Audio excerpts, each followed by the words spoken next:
നമ്മുടെ ജീവിതത്തിൽ നാം വൈകാരികമായി തീരുമാനമെടുക്കാൻ പാടില്ലാത്ത 4 കാര്യങ്ങൾ ഉണ്ട്. 4 വകാരങ്ങളിലാണ് ആരംഭിക്കുക. വീട്, വിവാഹം, വാഹനം, വിദ്യാഭ്യാസം. ശ്രദ്ധിച്ചു നോക്കിയാൽ നമുക്ക് ഈ 4 കാര്യങ്ങളിലും അല്പം തിരക്ക് കൂടുതലായിരിക്കും, വികാരപരമായ തീരുമാനമായിരിക്കും, മറ്റുള്ളവരുടെ ഇൻഫ്ലുവൻസ് വളരെ കൂടുതലായിരിക്കും, നാം നമ്മളുടെ സാധ്യതകളെക്കുറിച്ച് കൃത്യമായി വിലയിരുത്താതെയായിരിക്കും വളരെ വേഗം തീരുമാനത്തിലേക്ക് എത്തുക. സാഹചര്യങ്ങൾ നമ്മളെ നിർബന്ധിക്കുന്നത് കൊണ്ടാണ് എന്ന് നമുക്ക് സമാധാനം പറയാം. പക്ഷേ ഈ 4 കാര്യങ്ങളിലും നമ്മളെടുക്കുന്ന തീരുമാനം ശരിയായില്ല എങ്കിൽ എന്തായിരിക്കും സംഭവിക്കുക? പിന്നീടുള്ള ജീവിതത്തിൽ അതിൻ്റെ ഭാരവും പേറി നാം മുന്നോട്ട് പോകേണ്ടി വരും. ഉദാഹരണം, വീട്ടിലെ കുടുംബാംഗങ്ങൾ എല്ലാവരുടെയും ആവശ്യങ്ങളും ആഗ്രഹങ്ങളും വൈകാരികമായി ചർച്ച ചെയ്ത് നമ്മളൊരു വീട് നിർമ്മിക്കുന്നു. അവസാനം പൂർത്തിയായി കഴിയുമ്പോൾ പല പോരായ്മകളും ശ്രദ്ധയിൽപ്പെടുന്നു. ഇനി പോരായ്മകളൊന്നുമില്ലെങ്കിൽ സാമ്പത്തിക ബാധ്യതയിൽപ്പെടുന്നു. വിവാഹവും ഇങ്ങനെ തന്നെയാണ്. പൊരുത്തം, ജ്യോത്സ്യം, പ്രായം, ജോലി, വരുമാനം, അതുപോലെ കുടുംബം, സംസ്കാരം, പാരമ്പര്യം, നാട്ടുനടപ്പ്, ഇതെല്ലാം അംഗീകരിച്ചുകൊണ്ട് വിവാഹം നടത്തുന്നു, വിവാഹ ജീവിതത്തിലേക്ക് കടക്കുന്നു. അതിനുശേഷം ഉണ്ടാകുന്ന ഒരു പ്രശ്നത്തിലും മുൻപ് അഭിപ്രായം പറഞ്ഞ ഒരാളും സഹായിക്കാൻ വരില്ല. അഭിപ്രായം പറഞ്ഞവരെല്ലാം വിവാഹം കഴിഞ്ഞപ്പോഴേ പിരിഞ്ഞുപോയി. പിന്നെ നമ്മൾ ഒറ്റയ്ക്കാവുന്നു. ഇതുപോലെ തന്നെയാണ് വാഹനം വാങ്ങാൻ വളരെ എളുപ്പമാണ്. പക്ഷേ അത് പരിപാലിച്ച് കൊണ്ടു നടക്കുക എന്ന് പറയുന്നത് വളരെ ചിലവേറിയ കാര്യമാണ്. പലപ്പോഴും നമ്മളുടെ അന്തസ്സിനും അഭിമാനത്തിനും ആഗ്രഹത്തിനും ഒക്കെ അനുസൃതമായിട്ടാണ് വാഹനത്തെക്കുറിച്ചും നമ്മൾ തീരുമാനമെടുക്കുക. എന്നിട്ട് ആ വാഹനം തന്നെ പലപ്പോഴും ഒരു ബാധ്യതയാവുകയോ അല്ലെങ്കിൽ കൃത്യമായി തിരഞ്ഞെടുക്കാൻ കഴിയാത്തത് കൊണ്ട് പ്രശ്നങ്ങളിൽ പോയി അവസാനിക്കുകയോ അവസാനം ഈ വാഹനം തന്നെ വിറ്റ് മറ്റൊരു വാഹനം എടുക്കാൻ തീരുമാനമെടുക്കുകയോ ചെയ്യുന്ന ധാരാളം പേരെ കാണും. ഞാൻ ഈ പറഞ്ഞ 3 കാര്യങ്ങളെ പോലെ അല്ല ഇനി പറയാൻ പോകുന്ന കാര്യം. വിദ്യാഭ്യാസം, തൊഴിൽ, ഭാവി. വീട് നമുക്ക് പെട്ടെന്ന് മാറ്റാം, കാറ് നമുക്ക് പെട്ടെന്ന് വിൽക്കാം. വിവാഹവും വിദ്യാഭ്യാസവും അങ്ങനെയല്ല. എന്നാൽ ഈ 3 കാര്യങ്ങളെക്കാൾ വളരെ പ്രാധാന്യമുണ്ട് വിദ്യാഭ്യാസത്തിനും ജോലിക്കും. എന്താ കാരണം? മറ്റു 3 കാര്യങ്ങളുണ്ടല്ലോ, അതായത് വീട്, വിവാഹം, വാഹനം. നല്ല വിദ്യാഭ്യാസമുണ്ട്, നല്ല ജോലിയിലെത്താൻ സാധിച്ചിട്ടുണ്ട് എങ്കിൽ ഈ 3 കാര്യങ്ങളും നമ്മൾ ആഗ്രഹിക്കുന്നത് പോലെ ചെയ്യാനുള്ള അവസരമാണ് ലഭിക്കുക. അതുകൊണ്ട് ഈ 4 വകാരങ്ങളിൽ, അതായത് വീട്, വിവാഹം, വാഹനം, വിദ്യാഭ്യാസം, ഇതിൽ ഏറ്റവും പ്രധാനം ഏത് എന്ന് സംശയിക്കുകയേ വേണ്ട. അത് വിദ്യാഭ്യാസം തന്നെയാണ്. അപ്പോൾ അക്കാര്യത്തിൽ നാം തീരുമാനമെടുക്കുമ്പോൾ എന്തെല്ലാം കാര്യങ്ങളാണ് ശ്രദ്ധിക്കേണ്ടത്?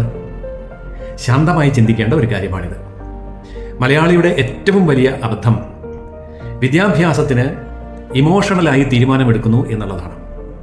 എല്ലാവരും ഡോക്ടറാകാൻ പോകുന്നു, അതുകൊണ്ട് എൻ്റെ മക്കളും ഡോക്ടറാകണം, എനിക്കും ഡോക്ടറാവണം. കുട്ടിയുടെയും പേരൻസിൻ്റെയും ആഗ്രഹം അതാണ്.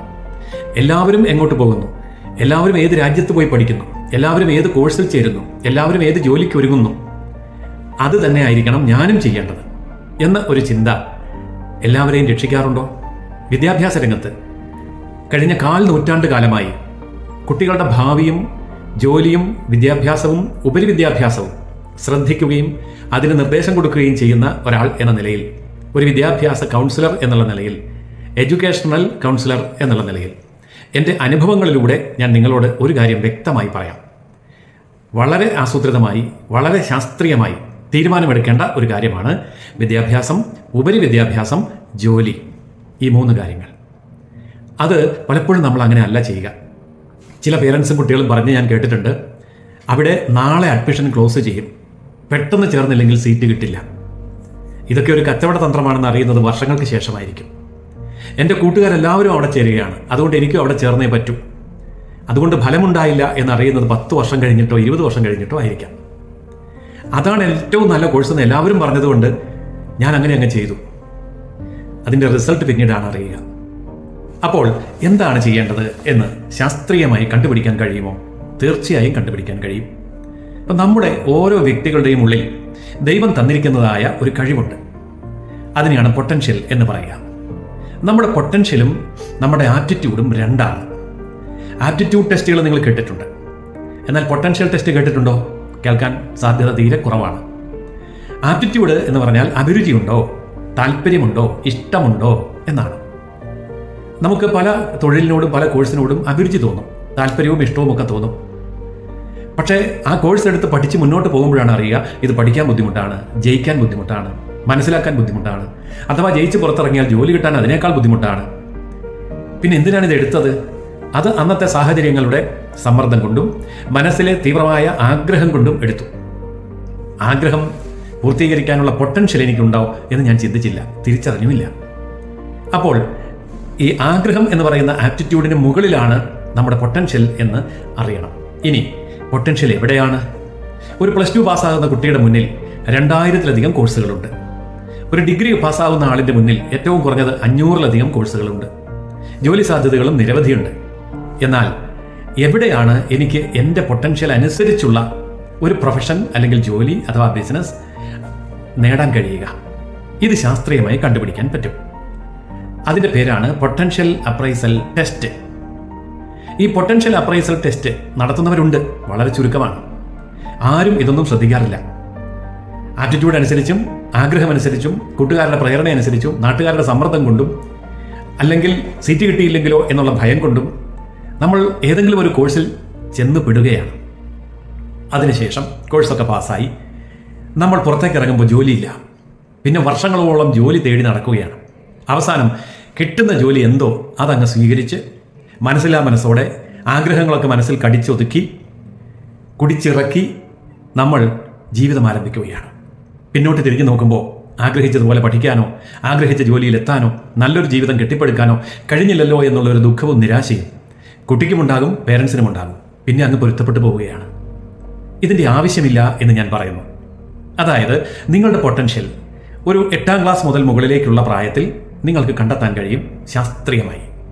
ആ പൊട്ടൻഷ്യൽ അറിഞ്ഞിട്ട് ആ പൊട്ടൻഷ്യലിന് അനുയോജ്യമായിട്ടുള്ള ഒരു 30-40 കോഴ്സുകൾ സയൻറ്റിഫിക് ആയിട്ട് നമുക്ക് കണ്ടെത്താൻ പറ്റും. അതിനുശേഷം നമ്മുടെ ആപ്റ്റിറ്റ്യൂഡ് കൂടി നോക്കുക. അപ്പോൾ പൊട്ടൻഷ്യലുള്ള 30-40 കോഴ്സുകളിൽ നമ്മുടെ അഭിരുചി, താല്പര്യം, ഇഷ്ടം അനുസരിച്ചുള്ള കോഴ്സുകളെ നമുക്ക് സെലക്ട് ചെയ്യാൻ പറ്റും.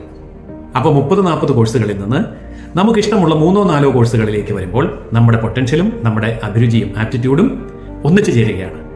അവിടെയാണ് നമ്മുടെ ജീവിത വിജയം. അപ്പോൾ അങ്ങനെ ആ 3-4 കോഴ്സുകളിലേക്ക് എത്തിയാൽ ഈ കോഴ്സ് നമ്മൾ എവിടെ പഠിക്കണം, ഏത് യൂണിവേഴ്സിറ്റിയിൽ, ഏത് രാജ്യത്ത്, ഏത് സംസ്ഥാനത്ത്, എത്ര ഫീസ് കൊടുത്ത്, ഇതൊക്കെ നമുക്ക് തീരുമാനിക്കാൻ സാധിക്കും. അപ്പോൾ ശാസ്ത്രീയമായി നമ്മൾ കണ്ടെത്തുന്ന നമ്മുടെ പൊട്ടൻഷ്യലിന് അനുസരിച്ചുള്ള നമ്മുടെ അഭിരുചിയോട് ഇണങ്ങുന്ന ഒരു കോഴ്സ് ഒരു ജോലിയിലേക്ക് എത്താൻ നിങ്ങൾ ആഗ്രഹിക്കുന്നത് പോലെ സാധിക്കുന്ന കാര്യം തന്നെയാണ്. മാത്രമല്ല അതിന് നിങ്ങൾ കരുതുന്നത് പോലെ വലിയ ചിലവുമില്ല. കോടിക്കണക്കിന് രൂപ ഫീസ് കൊടുത്ത് പഠിക്കേണ്ട MBBS പോലെ അല്ലെങ്കിൽ MD MS എന്നതുപോലെ അതല്ലെങ്കിൽ ഒരു പൈലറ്റ് ആവുന്നത് പോലെ കോടികളൊന്നും കൊടുക്കേണ്ടി വരില്ല. നമുക്ക് താങ്ങാൻ കഴിയുന്ന ഫീസിനുള്ളിൽ നിന്നുകൊണ്ട് തന്നെ നമുക്കിതൊക്കെ ചെയ്യാൻ കഴിയും. എന്ന് മാത്രമല്ല, ഫീസ് കൊടുക്കാതെ പഠിക്കാൻ കഴിയുന്ന മേഖലകൾ, സ്കോളർഷിപ്പ് കിട്ടുന്ന മേഖലകൾ, പഠിക്കുന്ന സമയത്ത് ഇങ്ങോട്ട് പണം തരുന്ന മേഖലകൾ, രാജ്യങ്ങൾ, ഇതൊക്കെ നമ്മുടെ ഈ ലോകത്തുണ്ട്. അപ്പോൾ അതിനെയൊക്കെ ഒന്ന് മനസ്സിലാക്കി സാധ്യതകളെ വിലയിരുത്തി നമ്മുടെ വീട്ടിലെ സാമ്പത്തിക സ്ഥിതി മനസ്സിലാക്കി നമ്മുടെ ഭാവി, നമ്മുടെ ചുറ്റുപാടുകൾ ഓരോ കൂട്ടുകാരുടെയും വീട്ടിലെ ചുറ്റുപാടുകളെ പോലെയാണോ എന്ന് ചിന്തിച്ച് അവരോടും ഇവരോടും മത്സരിക്കാതെ ട്രെൻഡിൻ്റെ പിന്നാലെ ഒഴുകിപ്പോകാതെ ഈശ്വരൻ നമുക്ക് തന്നിരിക്കുന്നതായ പൊട്ടൻഷ്യൽ അനുസരിച്ച് ലോകത്തിൻ്റെ ഏത് ഭാഗത്താണോ എൻ്റെ കോഴ്സ്, എൻ്റെ ജോലി, എൻ്റെ പ്രൊഫഷൻ, എൻ്റെ ഭാവി ഉള്ളത് എന്ന് കൃത്യമായി കണ്ടെത്തി അവിടെ എത്താൻ ശാസ്ത്രീയമായ ഒരു മാർഗമാണ് പൊട്ടൻഷ്യൽ അപ്രൈസൽ ടെസ്റ്റ്. ഈ ടെസ്റ്റ് നിങ്ങൾക്ക് നടത്താൻ തയ്യാറാണ് എങ്കിൽ ജീവിതത്തിൽ നിങ്ങൾ എടുക്കുന്ന ഏറ്റവും നല്ല തീരുമാനം അതായിരിക്കും. പലപ്പോഴും മലയാളികളായിട്ടുള്ളവർ ഇതിനെ വളരെ നിസ്സാരമായിട്ടാണ് കാണുക. അതിനിപ്പോൾ ടെസ്റ്റ് എഴുതാനൊക്കെ പോകണം, അല്ലെങ്കിൽ അതിനൊക്കെ ഫീസൊക്കെ കൊടുക്കണം, അതൊക്കെ നമ്മൾ ലാഭിക്കുകയാണ്. നമ്മുടെ ഒരു ഷൂസിൻ്റെ വില, നമ്മളിടുന്ന ഒരു ഡ്രസ്സിൻ്റെ വില, നമ്മൾ ഒരു മാസം ഉപയോഗിക്കുന്ന ഡീസലിൻ്റെ അല്ല ഒരാഴ്ച കഴിക്കുന്ന ഭക്ഷണത്തിൻ്റെ വില, ഇതൊക്കെ നമുക്ക് നിസ്സാരമാണ്. പക്ഷേ നമ്മുടെ ഭാവി ജീവിതം കെട്ടിപ്പടുക്കാൻ ആവശ്യമായ കൃത്യവും ശാസ്ത്രീയവുമായ തീരുമാനമെടുക്കാൻ വേണ്ടി നമ്മൾ ഒരു പൈസ പോലും ചെലവ് ചെയ്യാൻ തയ്യാറല്ല. അത് ആരെങ്കിലുമൊക്കെ എവിടെയെങ്കിലുമൊക്കെ പറഞ്ഞ് നെറ്റിലൊക്കെ കയറി ഒന്ന് ഓടിച്ചു നോക്കി പൊതുവെ കാണുന്ന ട്രെൻഡിൻ്റെ പിന്നാലെ നമ്മൾ വൈകാരികമായി അതിവേഗത്തിൽ തീരുമാനമെടുത്ത് വലിയ അബദ്ധത്തിൽ പോയി ചാടുകയാണ്. എന്നിട്ട് അവസാനം എന്ത് സംഭവിക്കും?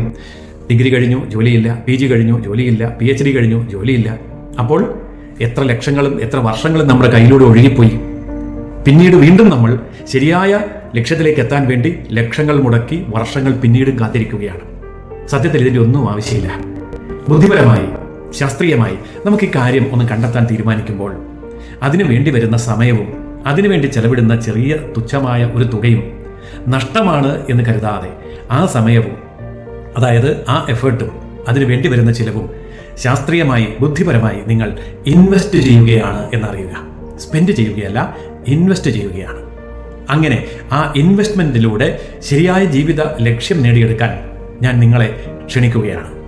താല്പര്യമുണ്ടെങ്കിൽ ഞാൻ ഈ പറഞ്ഞ കാര്യങ്ങൾ ഒന്ന് വിശദമായി ചിന്തിച്ചു നോക്കൂ. കുടുംബത്തിലെല്ലാവരുമായി ചർച്ച ചെയ്യൂ.